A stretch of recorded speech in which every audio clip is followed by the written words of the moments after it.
Hello, you're listening to On Israel in Al-Monitor. I'm Ben Caspit from Tel Aviv. A few weeks ago, I was fortunate to obtain an interview with Gadi Eisenkot, the general who led the Israeli army until his retirement 3 years ago. The lengthy sit-down with Eisenkot yielded fascinating insights, one of which was his assessment that the U.S. pullout from the nuclear deal with Iran had been a strategic mistake. According to Eisenkot, then Prime Minister Netanyahu hadn't even consulted with Israel's defense agencies before exerting maximum pressure on President Trump to withdraw from the deal. Fast forward almost 4 years, and you have the Houthis launching exploding drones and missiles at the Emirates under what Israeli claims are direct orders from Iran. The world has responded to these two recent attacks on the Emirates with a huge yawn, while Israel offered its help. On another front, the government seems to be changing Israeli policy on the Palestinians. Defense Minister Gantz met recently with Palestinian Chairman Abu Mazen, and Foreign Minister Lapid met with the Palestinian point man on Israeli affairs, Hussein al-Sheikh. To help us make sense of these latest shifts and developments, we are hosting one of the most veteran, experienced, and knowledgeable Israeli experts, a retired brigadier general, a former member of many Israeli governments and security cabinets, a medical doctor, and founder of Israel's legendary Airborne 669 Search and Rescue Team. Brigadier General Dr. Ephraim Sneh has kept in close touch with the senior Palestinian leaders over the years and is also a frequent guest in the Gulf states. Currently, he is chairing the Center of Strategic Affairs and Dialogues in the Netanya College. Brigadier General Ephraim Sneh joins us right after this short break. Hi, I'm Elizabeth Hagedorn, and I'm the State Department correspondent at Al-Monitor. And I'm Joe Snell. I'm Al-Monitor's video editor. Let's admit it, this past year has been difficult to stay on top of the news and sift through what's accurate and what's misleading. Let Al-Monitor help you. If you care about the Middle East and North Africa, you should consider listening to Al-Monitor's audio series On the Middle East with Andrew Parasalidi and Amber and Zaman, and On Israel with Ben Caspit.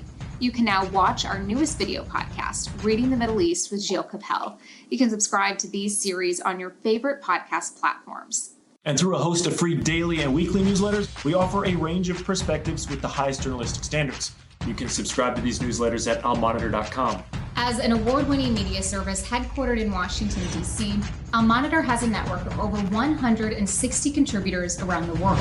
So if you haven't done so already, be sure to visit almonitor.com, where you can find all of these newsletters and podcasts along with first-class reporting and analysis.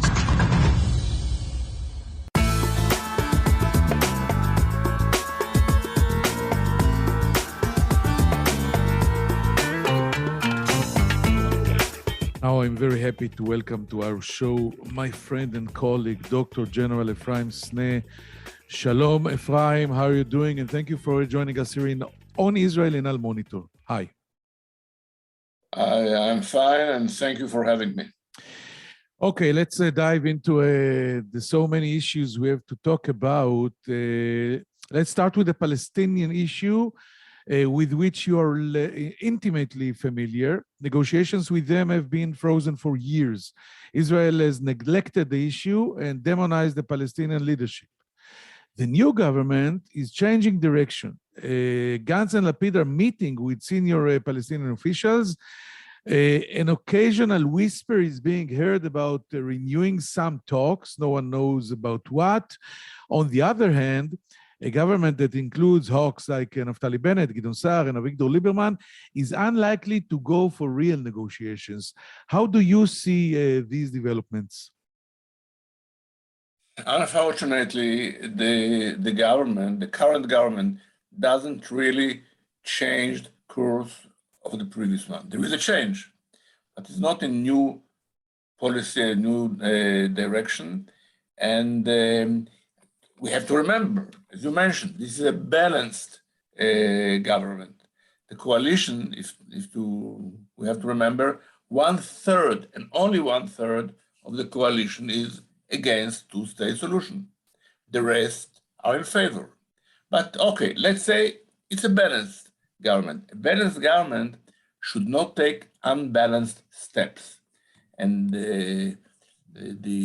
unfortunately, the government didn't stop the course of policy of provocative settlements. There are attempts to build large settlements around Jerusalem to separate Jerusalem from what's supposed to be a Palestinian state. The violence of the extreme settlers is unprecedented and not contained. So to meet Hussein al-Sheikh and Abu Mazen, it's not enough to rectify the policy of the previous government and to try at least, and this should be the real purpose of the Israeli new policy in the Palestinian matter, to prevent the deterioration to an ethnic conflict. This is the real danger. And what is most important to be done is to prevent and to neutralize the pretext for the extremists in both sides to push the two communities, the Israeli and the Palestinian, in the slope which leads to an ethnic conflict. And this is an existential danger for us as a Jewish democratic state. I want to ask you a follow-up question about it. Usually people say that we're not going to deteriorate, we don't want to escalate or deteriorate or go to a religious conflict. What is the difference between ethnic conflict and religious conflict? We don't want a war with Islam, but what do you mean when you say ethnic conflict? It's two definitions of the same thing. The idea of the Hamas, and in the same time of what I call the Jewish Hamas, is to push to a conflict which will be between the Jordan River and the Mediterranean, the West Bank, Gaza, and the mixed cities inside Israel, like Akko and Ramle and Haifa. Yes. They want that the entire population, the two populations, will clash with each other. It will be in Akko, it will be in Jericho. This is their intention. Why? Because each Hamas, the Jewish Hamas and the Arab Hamas, they want that the other people will go away from you. It will not happen. But in the meantime, the life here may become a real nightmare. One more figure for reminder. Today, between the Jordan River and the Mediterranean, 15 million people are living. Only half of them are Jewish. And it's not going to anywhere good for us because demographically, I think the Arab side is more, let's say, fruitful. So nothing... Fertile, you mean? Fertile, yes, of course. Okay, let's say, you mentioned Gaza. Let's talk about it. Surprisingly, the Gaza front has been calm in recent months. This could obviously change in a heartbeat, but for now, there is almost complete silence. Prime Minister Bennett is talking about being tough on security and generous on the economy. He says Israel will respond to every provocation from Gaza, even an exploding balloon. But on the other hand, Israel is enabling improvements in the lives of the Gaza population and its Hamas rulers. Do you think this is the way to go? Half of the way to go. I have to praise the government because they changed the response policy of the previous government. The response policy of Netanyahu government was very, very soft and permissive to the Hamas. The attacks of the balloons and other kind of, let's say it, soft terrorism did not meet a real strong support. Why? Because the policy was to be nice with Hamas, to strengthen Hamas, and to weaken Abbas. I mean, Abu Mazen. Yes. Now, I praise the current government because the response are harsher, and that's what should be done. Something which I totally against is the attempts to restore the policy of arrangement, as we call it in Hebrew, we call it hasdara. In English, it's arrangement.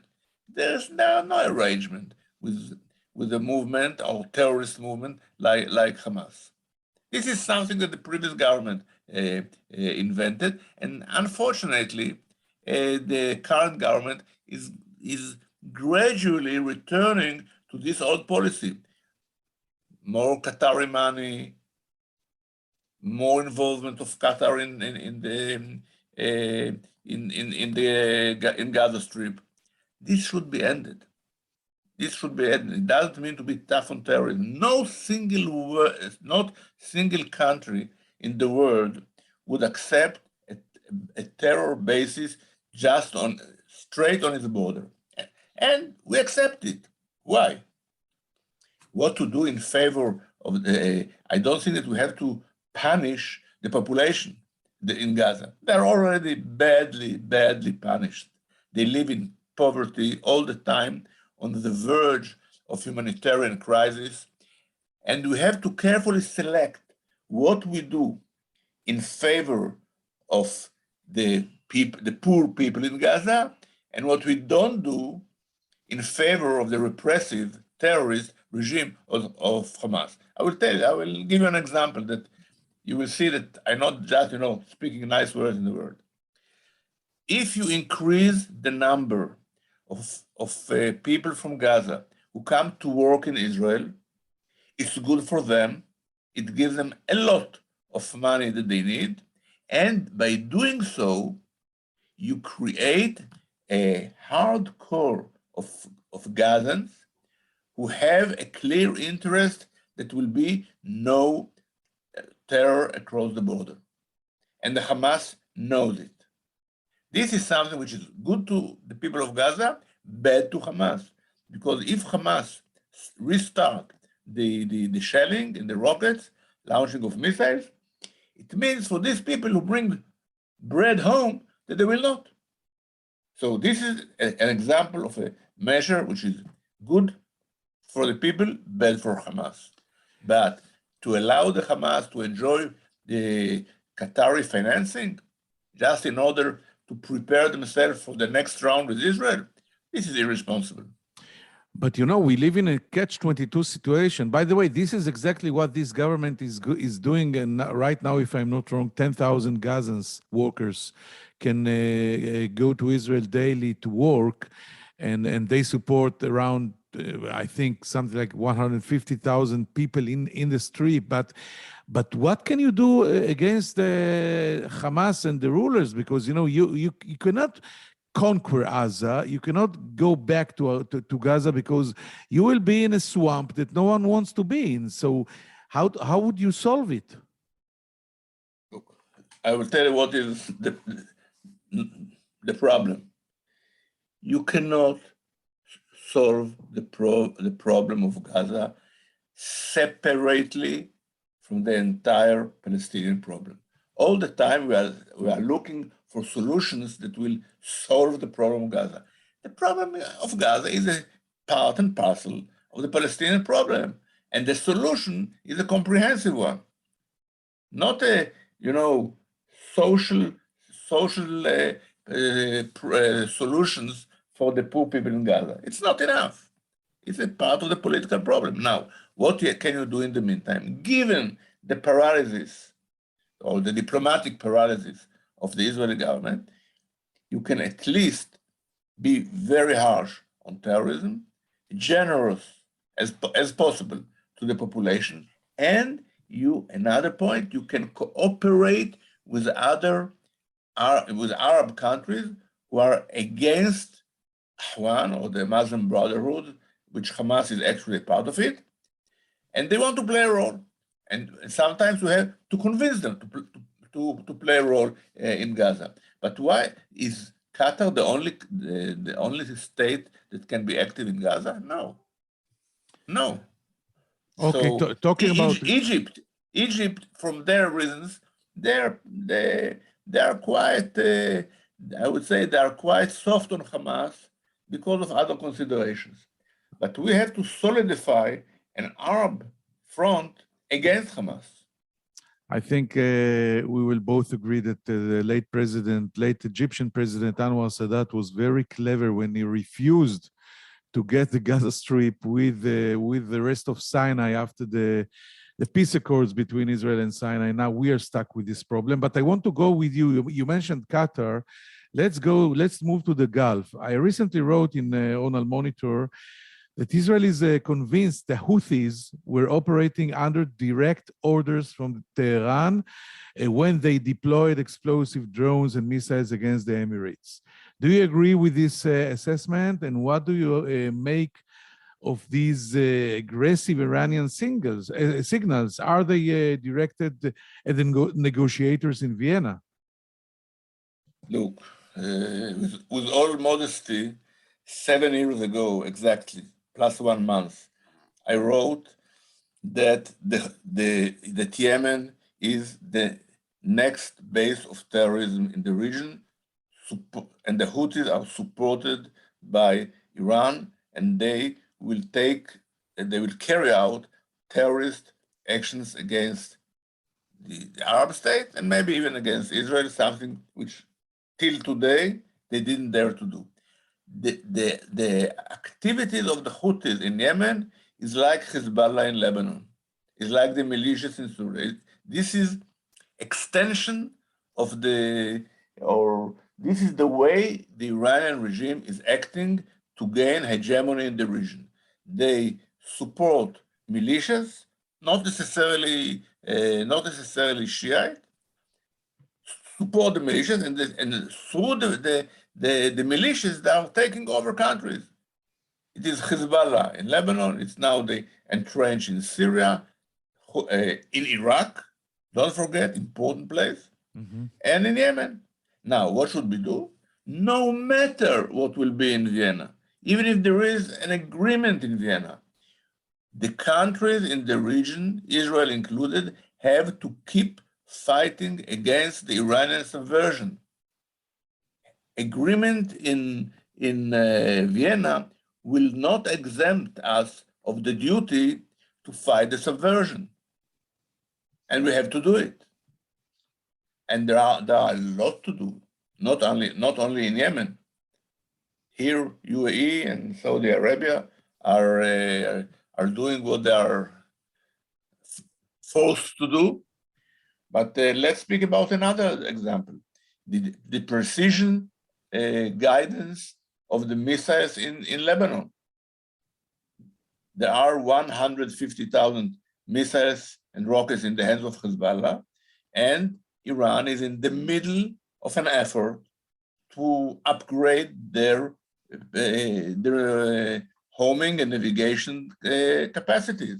They will be able to launch these rockets to selected targets in Israel. We should prevent it at all costs. And now, so agreement in Vienna is extremely important, but it's not covers all the issues that we tackle with. I have to ask you. You are very close with the Israeli military and defense establishment and government. You're a veteran politician, ex-politician, and when you say actually we are near the red line, and we have to stop it now, should I understand that we are really reaching the point of decision? I think we are in the area of decision. Yes. There are several threats coming from Iran that we have to address now. And according to our experience, whenever we allow things to happen, later on we pay the price. Yes. Two things. One, the precision project of the Iranians, the upgrading of the Hezbollah rockets, and the entrenchment of Iran in South Syria. It's a growing threat. If their militias will be well based and equipped, of course, in South Syria, it's another front against Israel. We cannot allow it to happen. We have to act. And actually, we are acting according to foreign media, what we call the battle between the wars. I think we are acting and successfully. And I think General Eisenkot was talking about it in interviews that he granted me in the last 2 weeks. And so let's speak about Iran. Let's speak about the nuclear agreement. Do you agree with the assessment of former IDF chief Gadi Eisenkot that in hindsight, the US pullout from the nuclear deal was more damaging than it was beneficial? Look, two things. Once we have to praise and to thank General Eisenkot for leading the efforts to fight the entrenchment in Syria and the tunnels from Lebanon to Israel, which is a part of the same military buildup. But about what happened in 2015 with the nuclear deal. Look, the deal was a bad one. Let's say it. It was not a good deal. But, and listen carefully, since it was signed, to destroy it was a mistake. I have to tell you, Frank, it was not a good agreement, and I wrote against it in that time. I spoke and wrote against it. But the policy of Netanyahu vis-a-vis the Obama administration was mistaken. We should not fight the Americans. They are our allies. We have to try to work with them and not against them. And then, after Trump was in power and the nuclear deal was signed, the JCPOA, to withdraw in the way it happened, it was a mistake. And how we know? Let's see the result. Today, Iran is closer, much closer, much closer to nuclear capacity than it was if the agreement was respected by Trump administration. So yes, it's a mistake. It was a mistake. The behavior of the government was a mistake, and the effort. So many things were done in order to push Trump to this decision, almost by, I can't say by force, but by very meaningful steps. Israel tried to push him to withdraw from the deal. It was not clever, and what I learned from your important interview with General Eisenkot, that the entire military establishment was not in favor of it. No one consulted. No, he said no one consulted. I did not participate in even in one a meeting or a cabinet or whatever that the prime minister came and asked our opinion. They were surprised by this maneuver, like the ordinary people like myself. But let's go on. How do you see the state of play in Vienna at this point? Do you believe there is a chance that Iran and the US will reach agreement? Let's put it like this. A good agreement would not be achieved. Look at the behavior of the Iranians. They are very arrogant. They're doing their best to gain time. In the meantime, to become what they hope a threshold, what we call a threshold state. And I can't say that they meet a very, very strong, tough position on the part of the Western democracies. So maybe something will be achieved, maybe, and I can tell you, agreement is better than non-agreement, but it will not be a good agreement. And here is the imperative for us. And when I say for us, it's not only for the Israelis. It's for us, it's for UAE, for Saudi Arabia, for Bahrain, for all the countries in the region which do not want to be the victim of the Iranian subversion. We have to work together in the war on terrorism, and more important, to build new capacities of defense to forestall the danger that will emerge, maybe not tomorrow morning and next year if there is an agreement, but in 5-10 years. Because what is the danger? That this agreement will not lock the door to Iran to enter the nuclear room, or in simpler words, to gain nuclear capacities. It will not lock it, not hermetically, and not for good. But I want to understand, you still say they will not get a good agreement, but it's still better that they will get any agreement than just nothing out of Vienna?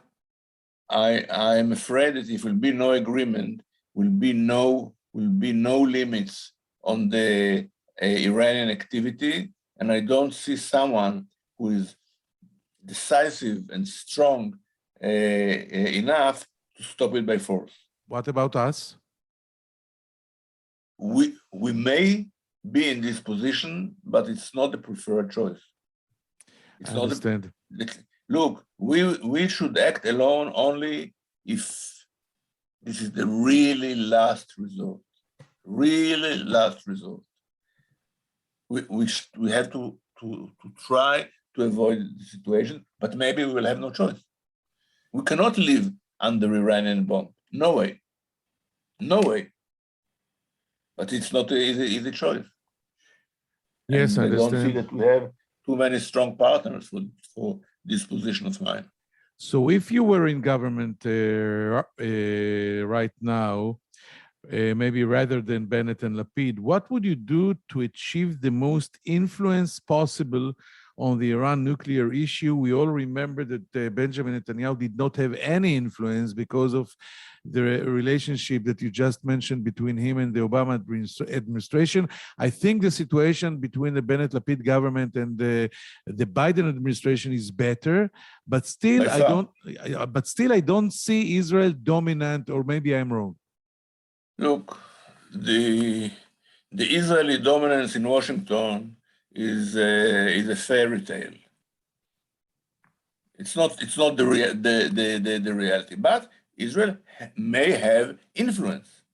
Responsible Israeli government may have influence in Washington on the critical issues. And you ask me, what would I do?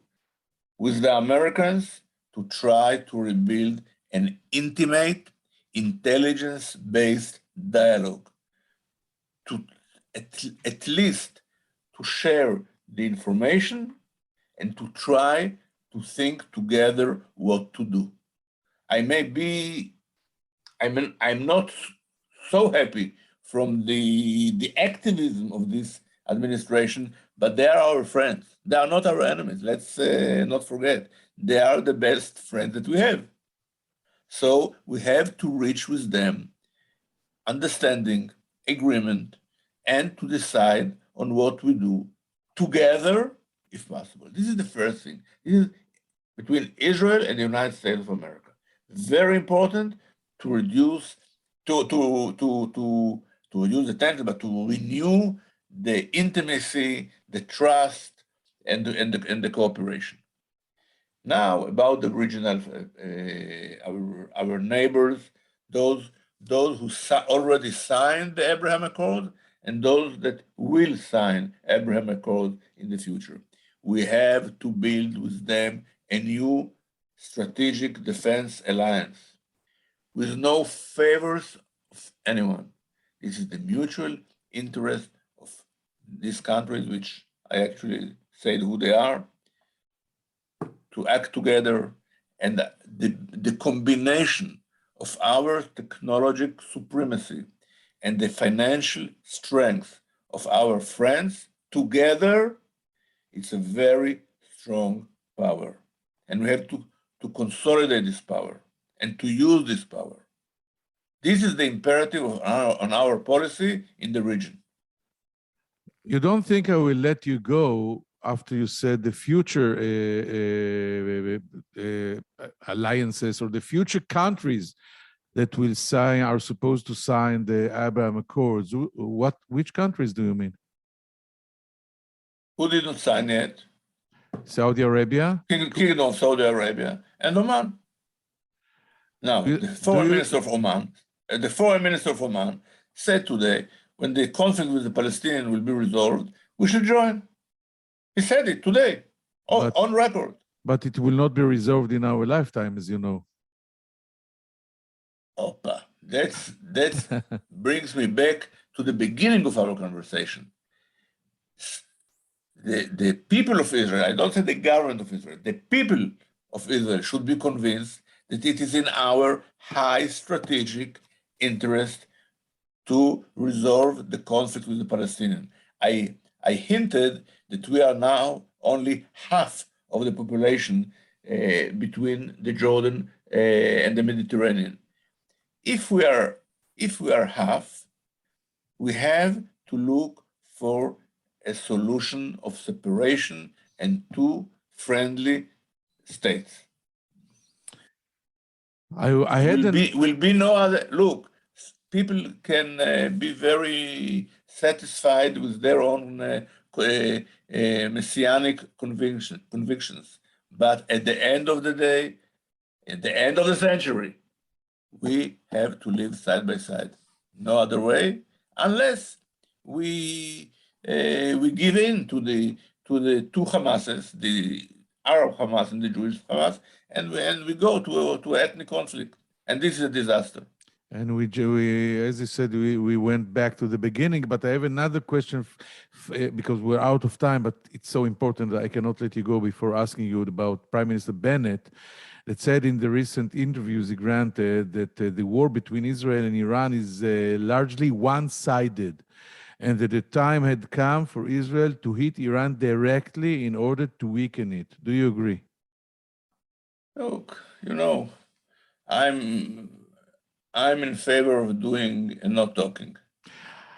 But there is one thing that I would recommend to do, and I don't think we have to be fond of bilateral war, but we have to change the equation of deterrence.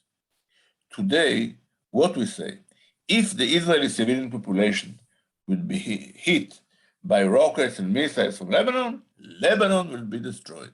No one of the decision makers in Tehran gives a damn what will happen in Lebanon and if the Lebanese will have electricity and water or not.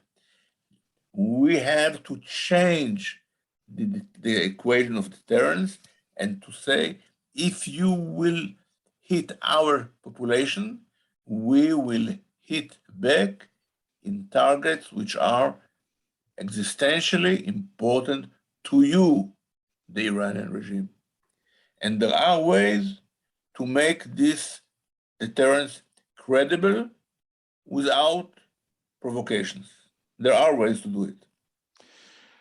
And those who have to know how to.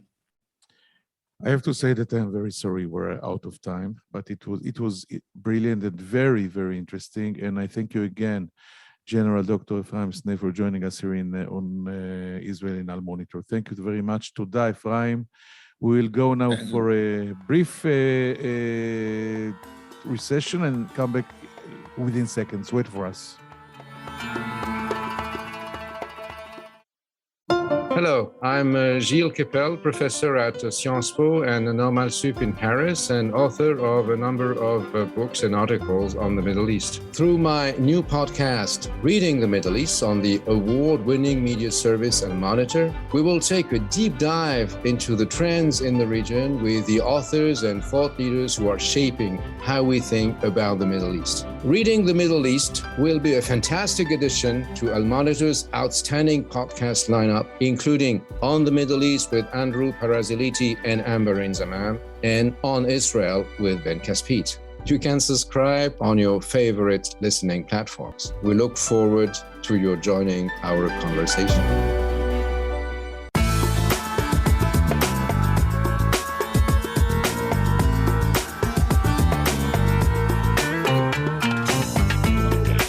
Thank you for staying with us. I asked Dr. Brigadier General Ephraim Sneh, who was a senior minister in many Israeli governments, what's his opinion on the current, very strange Israeli government vis-a-vis the Palestinian issue. And he said that this government is very balanced, but only a third of it, of the coalition, are against the two-state solution. And if this is the situation, said Ephraim Sneh, this government should even take balanced steps and not do anything that it is out of the status quo of its members. And he said that this government is actually a little disappointing for him. It did not stop the provocative acts. It is developing new settlements around Jerusalem, and there is unprecedented violence by extreme settlers against Palestinians that is not contained. And these are all very dangerous steps that this government is taking or not taking, according to Ephraim Sneh.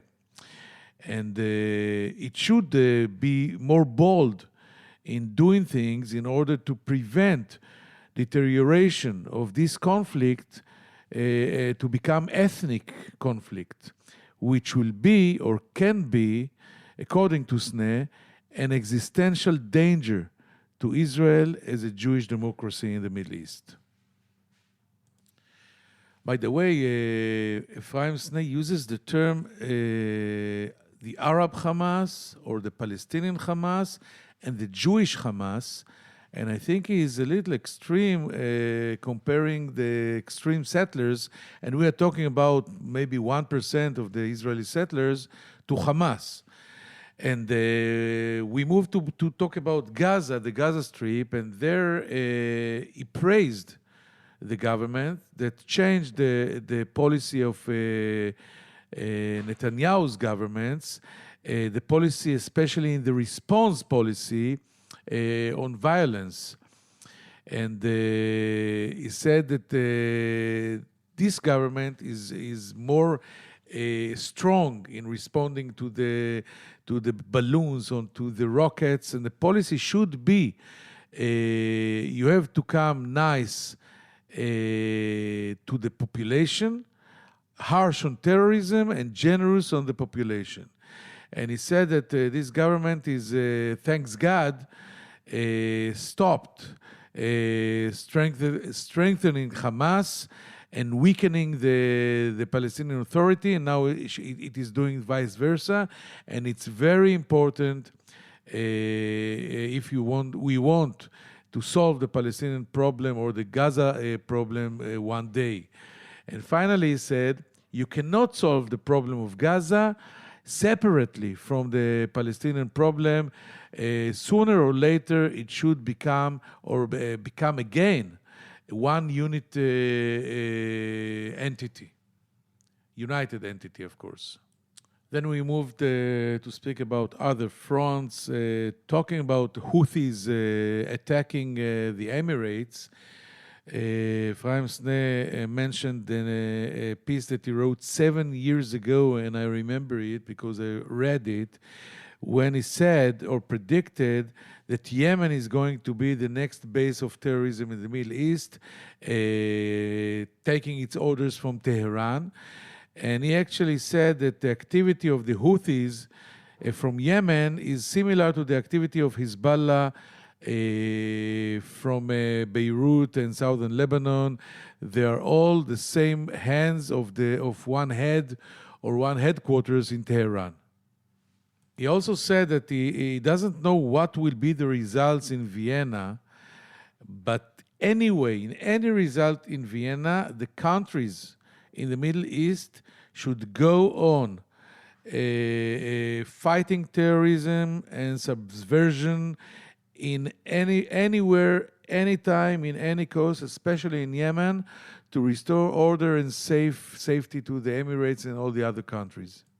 A few highly important things he said, I think major headlines, is that the states that signed with Israel the Abraham Accords, and he hinted that there are more states to come, should sign new strategic defense alliance. He said we can change the equation of deterrence in the Middle East using the power and technology of the IDF in Israel and the economic resources of the other states can be combined to a very, very significant force in the Middle East. The second highly important thing he said is that he mentioned the precision guidance of missiles and rockets in Lebanon, which is a project of the Quds brigades of Iran, is a game changer. And Israel cannot live with this fact or possibility that Nasrallah will hold tens of thousands of rockets that can hit precise targets in Israel, and Israel should act now. The red line is in front of us. It's not tomorrow, it's now. And I have to say, I hear similar things from Israeli decision makers. I don't think that we are going to war in the next weeks, but let's say within 1 or 2 years, someone in Tel Aviv and Jerusalem will have to take a very bold decision, because this is really a game changer. Hope you found it interesting, and I, as usual, hope to see you here or meet you here next week, next time, and the same hour on Israel in Al Monitor. I'm Ben Caspit from Tel Aviv. Take care and bye-bye.